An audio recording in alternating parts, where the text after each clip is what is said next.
بے شک کوہ صفا اور مروہ خدا کی نشانیوں میں سے ہیں، تو جو شخص خانہ کعبہ کا حج یا عمرہ کرے اس پر کچھ گناہ نہیں کہ دونوں کا طواف کرے، اور جو کوئی نیک کام کرے تو خدا قدر شناس اور دانا ہے۔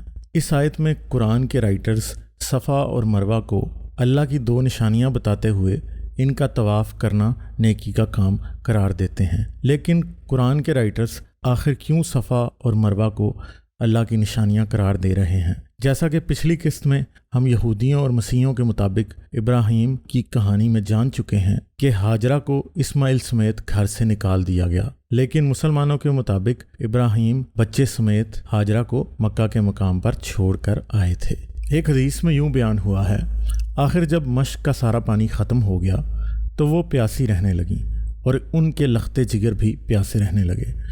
وہ اب دیکھ رہی تھی کہ سامنے ان کا بیٹا پیاس کی شدت سے پیچ و تاب کھا رہا ہے یا کہا کہ زمین پر لوٹ رہا ہے۔ وہ وہاں سے ہٹ گئیں کیونکہ اس حالت میں بچے کو دیکھنے سے ان کا دل بے چین ہوتا تھا۔ صفا پہاڑی وہاں سے نزدیک تر تھی۔ وہ پانی کی تلاش میں اس پر چڑھ گئیں اور وادی کی طرف رخ کر کے دیکھنے لگیں کہ کہیں کوئی انسان نظر آئے، لیکن کوئی انسان نظر نہیں آیا۔ وہ صفا سے اتر گئیں اور جب وادی میں پہنچیں تو اپنا دامن اٹھا لیا تاکہ دوڑتے وقت نہ الجھیں، اور کسی پریشان حال کی طرح دوڑنے لگیں۔ پھر وادی سے نکل کر مروہ پہاڑی پر آئیں اور اس پر کھڑی ہو کر دیکھنے لگیں کہ کہیں کوئی انسان نظر آئے، لیکن کوئی نظر نہیں آیا۔ اس طرح انہوں نے 7 چکر لگائے۔ ابن عباس رضی اللہ عنہ نے بیان کیا کہ نبی کریم صلی اللہ علیہ وسلم نے فرمایا، صفا اور مروہ کے درمیان لوگوں کے لیے دوڑنا اسی وجہ سے شروع ہوا۔ 7ویں مرتبہ جب وہ مروہ پر چڑھیں تو انہوں نے ایک آواز سنی۔ انہوں نے کہا، خاموش۔ یہ خود اپنے ہی سے وہ کہہ رہی تھی، اور پھر آواز کی طرف انہوں نے کان لگا دیے۔ آواز اب بھی سنائی دے رہی تھی۔ پھر انہوں نے کہا کہ تمہاری آواز میں نے سنی، اگر تم میری مدد کر سکتے ہو تو کرو۔ کیا دیکھتی ہیں کہ جہاں آب زمزم کا کنواں ہے وہیں ایک فرشتہ موجود ہے۔ فرشتے نے اپنی ایڑی سے زمین میں گڑھا کر دیا، یا یہ کہا کہ اپنے بازو سے، جس سے وہاں پانی ابل آیا۔ اسی طرح ایک حدیث آپ فقہ سنہ میں بھی دیکھ سکتے ہیں، جس میں یہ بھی بتایا گیا ہے کہ ہاجرہ کو اس وادی سے گزرتے وقت سخت مشکلات کا سامنا کرنا پڑا۔ سورہ بقرہ کی 158ویں آیت کی کہانی تقریباً ہر مسلمان ہسٹورین نے سملر ہی لکھی ہے۔ فقہ السنہ میں صفا و مروہ کی سعی کرنے کا طریقہ بتاتے ہوئے لکھا گیا ہے کہ طواف کے بعد صفا و مروہ کی سعی کو شام تک ملتوی کر دینے میں کوئی حرج نہیں ہے۔ سعد بن منصور سے بیان ہے کہ عروہ بن زبیر کی زوجہ سودا نے اپنے موٹاپے کی وجہ سے صفا اور مروہ کی سعی 3 دن میں انجام دی۔ اسی کتاب میں صفا اور مروہ پر دعاؤں کی اہمیت بیان کرتے ہوئے لکھا گیا ہے کہ رسول سعی کرنے کے لیے جب صفا کے دروازے پر پہنچتے تو سورہ بقرہ کی 158ویں آیت کو دہراتے اور دعا فرماتے، میں شروع کرتا ہوں اس سے جس کو اللہ نے شروع کیا۔ پھر آپ صفا پر چڑھ جاتے کہ کعبہ نظر آنا شروع ہو جاتا، اور یہاں پر وہ اللہ کے ایک ہونے کی 3 مرتبہ شہادت دیتے اور باقی کی دعا کرتے، اور پھر مروہ پر چڑھتے یہاں تک کہ کعبہ نظر آنا شروع ہو جاتا، اور اسی عمل کو دوبارہ دہراتے۔ رسول اللہ کا مکے میں داخل ہوتے ہوئے اونچائی سے آنا اور جاتے ہوئے نشیبی حصے سے نکلنا۔ حدیث حمیدی میں محمد بن مسنہ نے بیان کیا، حدیث حمیدی میں یوں آیا ہے کہ جب رسول اللہ صلی اللہ علیہ وسلم مکہ میں تشریف لائے تو اوپر کی بلند جانب سے شہر کے اندر داخل ہوئے، اور مکہ سے واپس جب گئے تو نیچے کی طرف سے نکل گئے۔ رسول اللہ کا مکہ میں ہمیشہ بالائی حصے سے اتر کر مکہ میں داخل ہونے کی کئی اور احادیث بھی موجود ہیں۔ آنے والی اقساط میں ان پر تفصیلی روشنی ڈالی جائے گی۔ ہاجرہ اور اسماعیل والی کہانی کا محل وقوع 2 پہاڑوں کے درمیان واقع ایک وادی ہے۔ ہاجرہ اپنے بچے کے لیے پانی ڈھونڈتی ہے، اور کبھی وہ کوہ صفا پر چڑھ کر وادی کے اس پار کسی کو ڈھونڈنے کی کوشش کرتی ہے، اور پھر واپس آ کر مروہ پر چڑھ کر دوسری طرف جھانکنے کی کوشش کرتی ہے۔ یہ وہ 7 مرتبہ دہراتی ہے۔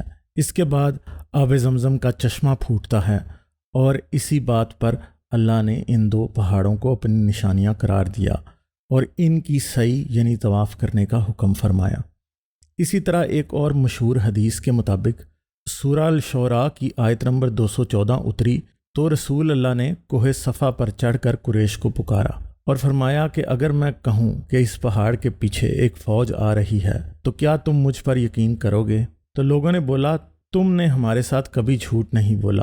تو رسول اللہ نے فرمایا میں تمہیں ڈراتا ہوں سخت سزا سے جو آ رہی ہے۔ تو ابو لہب نے حضرت محمد کو بددعا دی تم مٹا دیے جاؤ، اور وہاں سے چلا گیا۔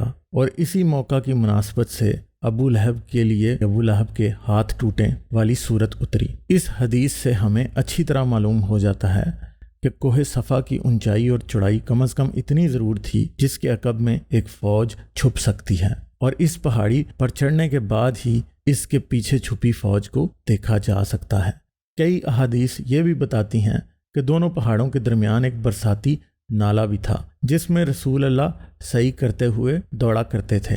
ابن اسحاق اور ابن ہشام رسول اللہ کا مکہ کے گرد و نواح میں گھومنے کے بارے میں یوں لکھتے ہیں، محمد مکہ میں اپنے روزمرہ کے معاملات نپٹانے کے لیے اتنا لمبا پیدل سفر کرتے کہ مکہ کی گھاٹیوں میں اس مقام تک پہنچ جاتے جہاں سے کوئی گھر دکھائی نہ دیتا۔ محمد would go forth for his affairs and journey far afield until he reached the glens of Makkah and the beds of its valleys where no house was in sight۔ انگریزی میں گلین اس وادی کو کہا جاتا ہے جو انتہائی تنگ ہو۔ ایسی وادیاں عام طور پر وافر مقدار میں پانی کے بہاؤ کی وجہ سے بنتی ہیں۔ اس کے ساتھ ساتھ مکہ میں کثرت سے گھاس اور ہریالی کا ذکر ملتا ہے۔ حضرت بلال کو جب بخار ہوتا تو وہ بلند آواز سے یہ اشعار پڑھتے، کاش میں ایک رات مکہ کی وادی میں گزار سکتا اور میرے چاروں طرف حسخر اور جلیل گھاس ہوتی، کاش ایک دن میں مجنہ کے پانی پر پہنچتا اور کاش میں شامہ اور طفیل پہاڑوں کو دیکھ سکتا۔ مزید احادیث میں اس بات کا بھی پتہ چلتا ہے کہ مکہ شہر کی دیواریں بھی تھیں۔ احادیث میں بیان کردہ مکہ ایک دو طرف سے پہاڑوں کے درمیان گھری ہوئی وادی میں واقع شہر ہے۔ ان پہاڑوں کے درمیان ایک ایسا نالہ موجود تھا جس میں برسات میں پانی بہتا تھا۔ اس کے ساتھ ساتھ مکہ شہر کی فصیل کا ذکر بھی بار بار ملتا ہے۔ اس کے علاوہ مکہ کی وادی سے متصل ایک بالائی وادی کا ذکر بھی موجود ہے جہاں سے مکہ شہر میں داخل ہوا جاتا تھا۔ مکہ میں داخل ہونے اور نکلنے کے دو راستے تھے۔ پہلا راستہ بالائی وادی سے مکہ کی طرف آتا تھا جبکہ دوسرا راستہ زیریں وادی سے نکلتا تھا۔ مکہ کی وادی میں گھاس کے کثرت سے اگنے کا ذکر بھی بار بار ملتا ہے۔ مکہ کو احادیث اور دوسرے اولین مسلمان تاریخ دانوں کی بتائی ہوئی صورت کے مطابق ان تمام خصوصیات کا حامل شہر ہونا چاہیے، مگر جب ہم تاریخی شواہد کی روشنی میں موجودہ مکہ کا جائزہ لیتے ہیں تو ایک عجیب و غریب صورتحال درپیش ہوتی ہے۔ مکہ میں پہاڑ بکھرے ہوئے ہیں، یعنی کسی قسم کے قدرتی حفاظتی حصار کی صورت بالکل بھی پیش نظر نہیں۔ شہر میں داخل ہونے کے تیل کی دریافت اور اربوں کے امیر ہونے سے پہلے 6 مختلف راستے تھے۔ شہر میں داخل ہونے کا کوئی راستہ ایسا نہیں جس کو بالائی یا اوپر والا راستہ کہا جا سکے۔ احادیث اور تاریخ میں بیان کردہ مکہ کے بالائی اور زیریں حصوں کا کوئی وجود نہیں، کیونکہ مکہ فلیٹ زمین پر واقع شہر ہے۔ اس کے علاوہ مکہ میں کبھی کوئی حفاظتی دیوار یعنی فصیل موجود نہیں رہی، اور نہ مکہ جیسی زمین پر موجود شہر کی حفاظت کسی فصیل سے کی جا سکتی ہے، یعنی فصیل بنانا ہی بے فائدہ ہے۔ مکہ اور اس کے گرد و نواح میں گھاس کا نام و نشان نہیں، اکا دکا جھاڑیاں موجود ہیں، مگر گھاس کا ذکر کرنا ایک مذاق ہی تصور کیا جا سکتا ہے۔ اگر صفا اور مروہ کی جانب نظر کی جائے تو ایسا لگتا ہے جیسے یہ کسی فلم کا سیٹ ہے جس میں چھوٹے چھوٹے پتھروں کو کیمرے کے دھوکے کے ذریعے بڑے بڑے پہاڑ دکھایا جا رہا ہے، کیونکہ صفا اور مروہ کو روبرو دیکھنے پر یہی معلوم ہوتا ہے یہ دو پتھروں سے زیادہ کچھ نہیں۔ صفا کا کعبے سے فاصلہ صرف 100 میٹر ہے، مروہ کا کعبے سے فاصلہ صرف 350 میٹر ہے۔ صفا اور مروہ کے درمیان فاصلہ صرف 450 میٹر ہے۔ 7 چکر لگانے کا کل فاصلہ تقریباً 3 کلومیٹر بنتا ہے۔ صفا اور مروہ یعنی اللہ کی عظیم الشان نشانیاں اور ان کے درمیان کی وادی، جس کو وادی کہنا ہی غلط ہے، جس کی چوڑائی صرف 400 سے 450 میٹر ہے اور ایک ہی عمارت میں بند ہے۔ ان چھوٹے چھوٹے پتھریلے ٹیلوں کے درمیان کوئی برساتی نالے کا نشان موجود نہیں۔ صفا اور مروہ نام کے چھوٹے چھوٹے ٹیلوں پر ہاجرہ کو 7 چکر لگانے کی کیا ضرورت پیش آئی؟ وہ پہلی ہی دفعہ یہ جان سکتی تھی کہ ان دونوں ٹیلوں پر چڑھنے سے مکہ کی وادی کا کوئی واضح حال احوال دکھائی نہیں دے گا۔ یقیناً ہاجرہ کو کسی حقیقی پہاڑی پر چڑھنے کی ضرورت تھی۔ اسلامی ہسٹورینز کے مطابق مکہ عرب کا اہم ترین تجارتی مرکز تھا۔ یہاں کعبہ میں 360 بت موجود تھے۔ زائرین حج کرنے کے لیے آتے تھے، ہزاروں کا اکٹھ ہوتا تھا، قربانیاں دی جاتی تھی، مگر حیرت وہی قبل اسلام بلکہ اسلام کے بعد بھی اس شہر کا کوئی ذکر نہیں ملتا۔ آج تک ملے ہوئے تمام ہی ثبوت یہ ثابت کرتے ہیں کہ مکہ کا اسلام سے قبل بلکہ رسول کے زمانے میں بھی کوئی وجود نہیں تھا۔ اسلامی تاریخ کے مطابق مکہ ایک فصیلدار شہر تھا، اور یقیناً مکہ سے منسوب خصوصیات کو دیکھتے ہوئے اس طرح کے عظیم الشان شہر کا فصیلدار شہر ہونا بہت ضروری ہے، کیونکہ اس کے بغیر اس شہر کی بقا ہی ممکن نہیں۔ قدیم میں تمام ہی اہم شہروں کو فصیلوں اور دیواروں کے ذریعے محفوظ بنایا جاتا تھا۔ شہر خاص طور پر ایسی جگہوں پر بنائے جاتے تھے جہاں یا تو قدرتی زمینی نشیب و فراز حملہ آوروں سے حفاظت فراہم کرتے ہوں، یعنی پہاڑوں میں گھرے ہوئے شہر، جس طرح تاریخی مکہ تاریخ دانوں کے مطابق دو جانب سے قدرتی فصیل سے گھرا ہوا تھا۔ اس کے ساتھ ساتھ شہر کی حفاظت کے لیے مزید مصنوعی دیواریں بنا کر شہر کو حملہ آوروں سے محفوظ بنا لیا جاتا تھا۔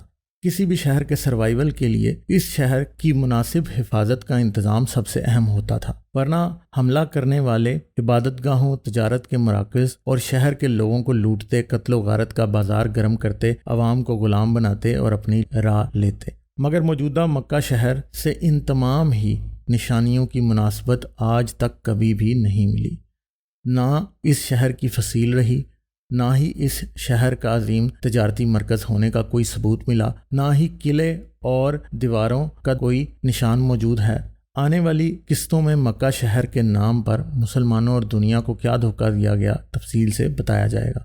ابھی تک پیش کیے گئے تاریخی ثبوتوں سے کئی سوال اٹھتے ہیں۔ ہم یہ سمجھ پاتے ہیں کہ نبی اور اسلام کی ولادت کا شہر سعودی عرب کا مکہ نہیں، بلکہ یہ کوئی اور مقام ہے۔ عرب کون تھے؟ کس کی پوجا کرتے تھے؟ اسلام کہاں سے شروع ہوا؟ محمد کون تھے؟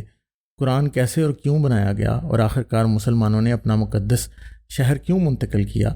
ان سوالوں کے جواب ڈھونڈنے کے لیے ہمیں وہ وادی اور شہر ڈھونڈنا پڑے گا جو احادیث اور تواریخ کے بیان سے مطابقت رکھتا ہے، جو قبل از اسلام عربوں کا سب سے مقدس شہر تھا، جو تجارت اور تاجروں کا مرکز تھا، جہاں تمام عرب کے لوگ حج کیا کرتے تھے، جسے تمام عرب الحرام مانتے تھے۔ ایسی وادی جو ہاجرہ اور اسماعیل کی کہانی کے مطابق ہے، جہاں دو قسم کی گھاس اگتی تھی، جس شہر کے بالائی اور زیریں حصے تھے، جس کی فصیل بھی تھی اور قدرتی آثار بھی۔ ویڈیو کو لائک کرنا مت بھولیں، اور اگر آپ نے ابھی تک سبسکرائب نہیں کیا تو سبسکرائب کے بٹن کو دبا کر سبسکرائب کر لیں، اور ساتھ ہی گھنٹی کے بٹن کو دبا کر گیٹ آل نوٹیفیکیشنز پر کلک کر لیں تاکہ آپ سے کسی بھی ویڈیو اور لائیو سٹریم کا نوٹیفیکیشن مس نہ ہونے پائے۔ اس کے ساتھ ساتھ میرے کام کو سپورٹ کرنے کا بہترین طریقہ پیٹریون پر ممبر بننا ہے۔ آپ صرف $3 پر منتھ سے چینل کی ممبرشپ حاصل کر سکتے ہیں۔ یوٹیوب پر بھی آپ چینل کے ممبر بن سکتے ہیں۔